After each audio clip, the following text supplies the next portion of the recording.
ఏపీలో మద్యం అమ్మకాలు పెరిగాయి. కూటమి ప్రభుత్వం అధికారంలోకి వచ్చిన తర్వాత నూతన మద్యం పాలసీని అమల్లోకి తెచ్చింది. నకిలీ మద్యానికి చెక్ పెట్టేందుకు ప్రతి మద్యం సీసాకు ఒక నెంబర్ను కేటాయించాలని నిర్ణయించింది. అదేవిధంగా పాపులర్ బ్రాండ్లను తిరిగి ప్రవేశపెట్టింది. కొన్ని ప్రముఖ బ్రాండ్ల ధరలు తగ్గింపుతో మద్యం అమ్మకాలు పెరిగినట్లు తాజా గణాంకాలు స్పష్టంగా చేస్తున్నాయి. ఏపీలో పాపులర్ బ్రాండ్ల విక్రయాలు పెరిగాయి. కొన్ని కంపెనీల ధరలు సైతం తగ్గించాయి. ఫలితంగా మద్యం అమ్మకాల శాతం పెరిగింది.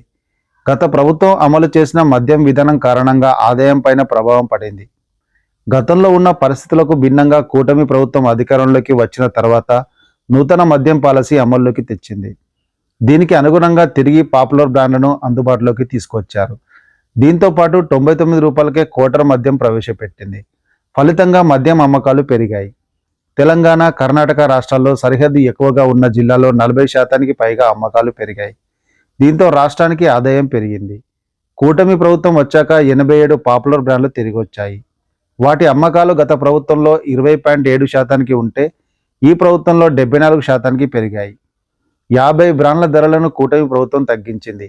ఏపీ ప్రభుత్వం మద్యం అమ్మకాల్లో నకిలీ నివారణ కోసం వినూత్న పద్ధతిని అమల్లోకి తెచ్చింది. ఇప్పటి వరకు నకిలీ మద్యం అమ్మకాలను అడ్డుకునేందుకు మొబైల్ యాప్ తీసుకొచ్చింది. ప్రతి సీసా పైన క్యూఆర్ కోడ్ ద్వారా వినియోగదారుడు మద్యం క్వాలిటీ తెలుసుకునే అవకాశం ఉంది. దేశంలోనే మొదటిసారి ప్రతి మద్యం సీసా పైన లిక్కర్ ఐడెంటిఫికేషన్ నంబర్ ఇవ్వాలని నిర్ణయించింది.